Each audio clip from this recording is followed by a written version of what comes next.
Pomba 7 salmos para a prosperidade que ninguém te ensinou. 7 salmos para a prosperidade que ninguém te ensinou. A primeira vez que Dona Marisa abriu a Bíblia na página dos Salmos, não foi por fé, mas por desespero. O aluguel estava atrasado, a geladeira vazia e o cheque do mês seguinte ainda era uma promessa distante. Ela passou os dedos sobre as páginas amareladas, herdadas de sua avó, até que um verso saltou aos seus olhos como uma brasinha no escuro: O Senhor é o meu pastor, nada me faltará. Salmo 23:1. Mas não foi a tranquilidade da palavra que a fez parar, e sim a margem da página, onde uma letra trêmula, quase apagada, havia escrito: Repita 7 vezes ao nascer do sol, com um punhado de terra na mão esquerda. Marisa não era mulher de superstições. Criada entre missas e novenas, sabia que a fé verdadeira não dependia de rituais. Mas naquela noite, enquanto o vento batia nas janelas de madeira da sua casa no subúrbio, ela não teve forças para ignorar o recado. Ao amanhecer, antes que o sol derretesse a neblina sobre os morros, ela estava agachada no quintal, colhendo um punhado de terra úmida entre os dedos. E começou a murmurar o salmo, uma vez, duas, até completar 7. Nada aconteceu. Ou pelo menos, nada que ela pudesse ver. Mas naquela mesma tarde, enquanto voltava do mercado com um saco de arroz e feijão comprados a prazo, encontrou uma cédula de R$ 50 dobrada no chão, como se tivesse caído do céu. Não era suficiente para quitar as dívidas, mas era o bastante para acender uma esperança. E então, Marisa começou a procurar. Nos dias seguintes, ela descobriu que não era a única. No fundo da gaveta de uma vizinha, havia um papel com o Salmo 112 anotado em letras garrafais, acompanhado da instrução: escreva em um pedaço de pão e enterre no pé de uma árvore frutífera. Na barbearia do seu João, um cliente contará em voz baixa que, após recitar o Salmo 65 por 3 noites seguidas com uma moeda de prata na boca, havia recebido uma proposta de trabalho inesperada. E na igreja, a velha dona Efigênia, que todos achavam apenas uma beata de missa diária, sussurrou-lhe ao ouvido: os salmos não são só preces, menina. São chaves. Marisa passou a colecionar aqueles segredos como quem junta pedaços de um mapa. Cada salmo tinha sua regra, seu mistério. O Salmo 1, por exemplo, não podia ser lido em voz alta, devia ser escrito em um papel branco e queimado enquanto se pedia a abertura dos caminhos. O Salmo 91, por sua vez, exigia que se acendesse uma vela azul às sextas-feiras, e que se deixasse uma tigela de água com sal grosso sob a cama durante a noite. E o Salmo 121, aquele que falava da ajuda vinda do Senhor, só funcionava se recitado de costas para o sol poente, com os olhos fechados e as palmas das mãos voltadas para o céu.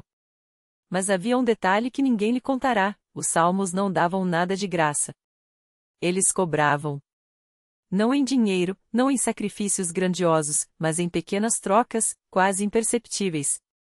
A primeira vez que Marisa usou o Salmo 37 para afastar a inveja de uma colega de trabalho, não notou que, no dia seguinte, sua planta favorita, uma violeta que florescia há anos, murchou sem motivo.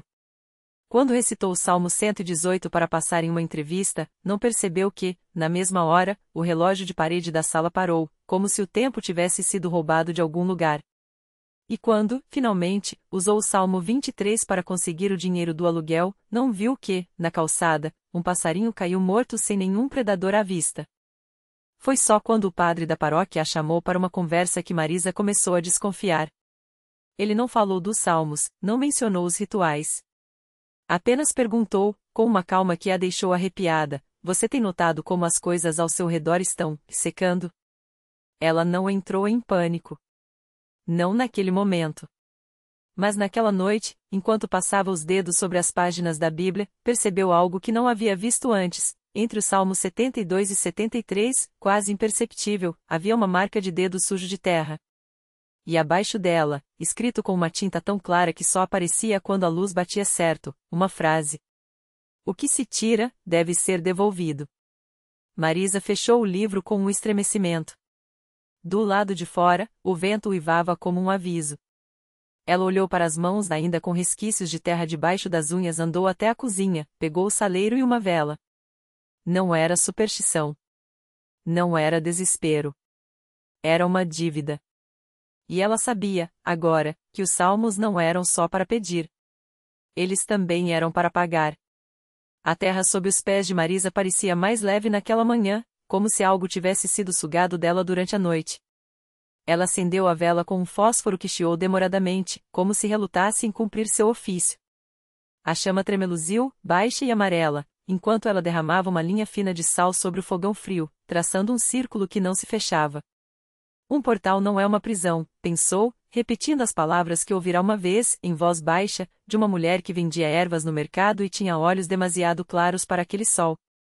O sal crepitou levemente ao toque do calor, como se algo o estivesse provando. Marisa segurou a respiração. Não havia som além do vento arrastando folhas secas contra a porta dos fundos, mas ela sabia que não estava sozinha. O ar cheirava a poeira e a algo mais antigo como papel velho deixado ao relento, como ossos esquecidos sob a terra. Ela abriu a gaveta dos talheres e tirou a faca de serrilha, a que usava para cortar pão duro. A lâmina estava opaca, mas quando a segurou contra a luz, viu que não refletia nada. Bom, pensou. Não era uma oferta, ainda. Era apenas um aviso. Do lado de fora, o pomar de laranjeiras que seu avô plantara há décadas estava mudo. Nenhum pássaro, nenhum zumbido de abelha. As frutas, outrora pesadas e doces, agora pendiam como pedras cobertas por uma pele enrugada.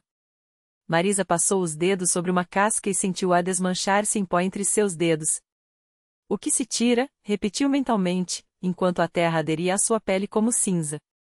Ela voltou para dentro, fechou a porta com cuidado, como se temesse acordar algo. No armário acima da pia, guardava um frasco de vidro escuro com uma etiqueta desbotada, para quando a colheita falhar.